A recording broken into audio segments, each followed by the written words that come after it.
warahmatullahi wabarakatuh. Kami dari kelompok 2 akan membahas tentang administrasi kesiswaan.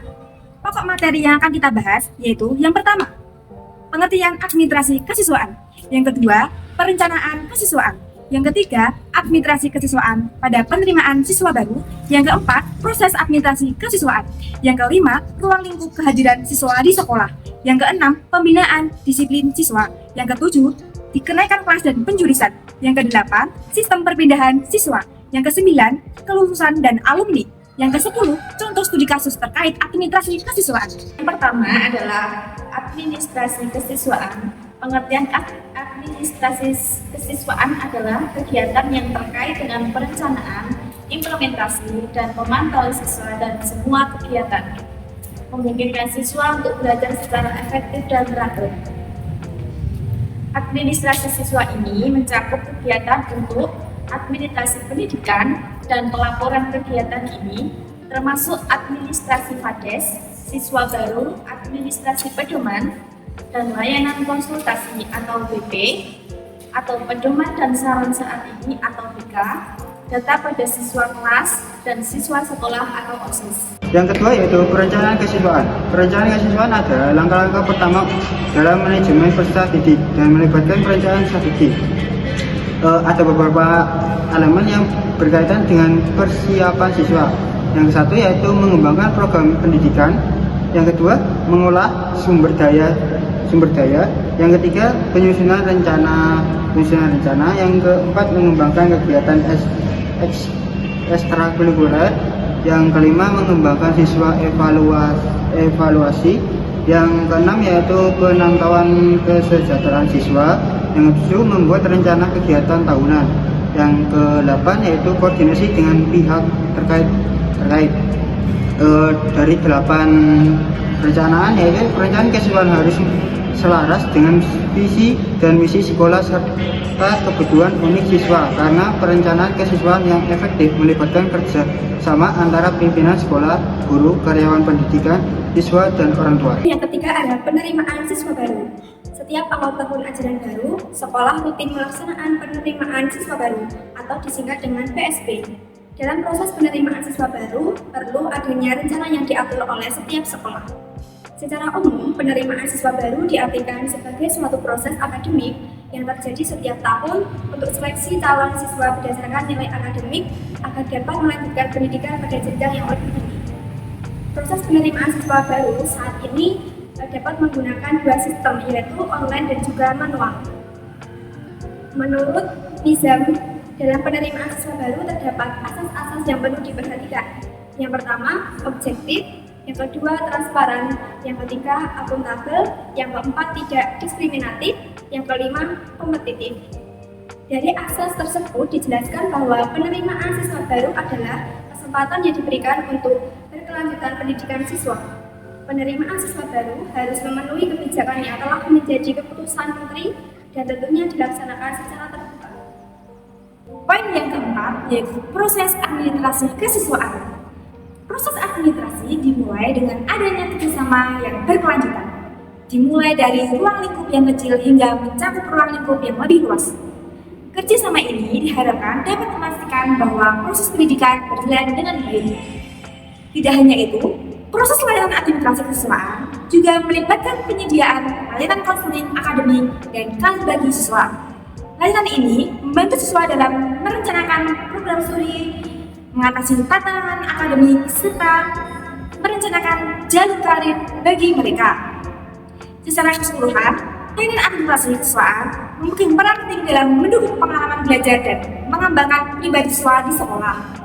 Mereka memastikan bahwa siswa memiliki lingkungan yang aman, teratur, dan mendukung untuk mencapai potensi penuh mereka dalam pendidikan dan kehidupan. Poin yang kelima yaitu kehadiran siswa di sekolah. Kehadiran siswa di sekolah merupakan aspek yang sangat penting dalam dunia pendidikan karena berhubungan langsung dengan kualitas pembelajaran dan perkembangan siswa. Kehadiran yang baik mencerminkan kedisiplinan, tanggung jawab, dan motivasi siswa dalam mengikuti proses pendidikan yang diberikan oleh sekolah. Presensi ini biasanya dilakukan setiap hari belajar, yaitu pada saat jam pelajaran dimulai dan berakhir.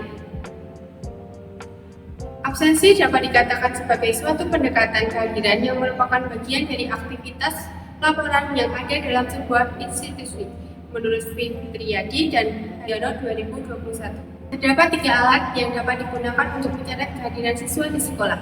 Yang pertama, papan absensi harian siswa per kelas. Papan absensi harian siswa per kelas ini adalah salah satu alat yang paling sederhana dan banyak digunakan di sekolah. Yang kedua, ada buku presensi harian siswa. Buku ini dimiliki oleh setiap guru kelas yang digunakan untuk mengecek kehadiran siswa setiap harinya. Yang terakhir, ada buku rekapitulasi absensi harian siswa. Buku absensi ini merupakan rangkuman dari papan absensi siswa di setiap kelas, dan buku tersebut tersimpan di ruang kepala sekolah. Dan data absensi siswa ini sangat penting bagi kepala sekolah dan kepala kantor Departemen Nasional guna menunjang upaya peningkatan pembinaan pendidikan. Poin yang keenam, pembinaan disiplin siswa.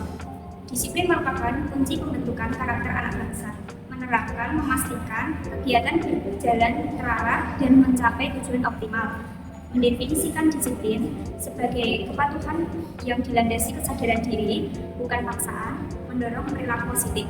Guru berperan vital dalam membina disiplin siswa melalui beberapa strategi. Yang pertama, ada keteladanan, menunjukkan perilaku disiplin sebagai contoh yang ingin ditiru.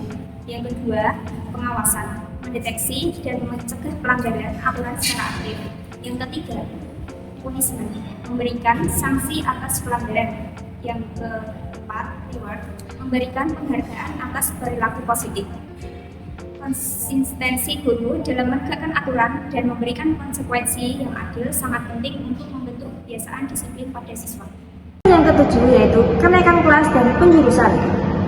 Administrasi kesiswaan bagian kenaikan kelas dan penjurusan merupakan bagian dari manajemen sekolah yang berkaitan dengan pengelolaan data dan proses kenaikan tingkat serta pemilihan jurusan bagi siswa. Poin ke-8 yaitu perpindahan siswa. Perpindahan siswa dibedakan menjadi 2, mutasi intern dan mutasi ekstern. Mutasi intern yaitu perpindahan siswa yang merujuk di dalam satu sekolah, sedangkan mutasi ekstern yaitu perpindahan siswa yang merujuk dari satu sekolah ke sekolah yang lain. Poin yang ke-9 ada kelulusan dan alumni. Pengertian alumni Kamus Besar Bahasa Indonesia (KBBI) adalah orang-orang yang telah mengikuti atau tamat dari suatu sekolah atau perguruan tinggi. Manajemen kesiswaan dapat berperan penting dalam meningkatkan kualitas lulusan dan alumni. Berikut adalah beberapa langkah yang dapat dilakukan dalam manajemen kesiswaan untuk meningkatkan kualitas lulusan dan alumni. Yang pertama, meningkatkan pengetahuan, keterampilan, dan psikomotor siswa. 2. Perencanaan kesiswaan yang baik dapat meningkatkan mutu dalam pendidikan. Ketiga, pembentukan panitia penerimaan siswa baru dan pendataan kemajuan belajar yang dapat membantu dalam perencanaan kesiswaan. Yang keempat, pelaksanaan manajemen kesiswaan yang baik dapat meningkatkan mutu pendidikan di sekolah. Yang kelima, proses pelaksanaan manajemen kesiswaan mulai dari perencanaan siswa hingga pembinaan siswa dapat meningkatkan kualitas input dan output di suatu sekolah. Yang keenam, pembinaan siswa, pencatatan dan pelaporan. Kelulusan atau alumni merupakan kegiatan manajemen kesiswaan yang berkaitan dengan output. 7. Melibatkan orang tua dalam proses pendidikan dan manajemen kesiswaan. 8. Melakukan evaluasi terhadap program dan kegiatan manajemen kesiswaan. Studi kasus penerimaan peserta didik baru di Kecamatan Matur menunjukkan dampak sistem zonasi. Sistem ini berdasarkan Permendikbud Nomor 1 Tahun 2021 menekankan jarak rumah ke sekolah bertujuan pemerataan pendidikan. Namun, sistem ini menyebabkan beberapa sekolah kekurangan siswa, mengancam keberlanjutannya sementara sekolah favorit tetap ramai. Dampak positifnya, mengurangi persepsi sekolah unggul, memenuhi rombongan belajar, dan memudahkan pengawasan orang tua.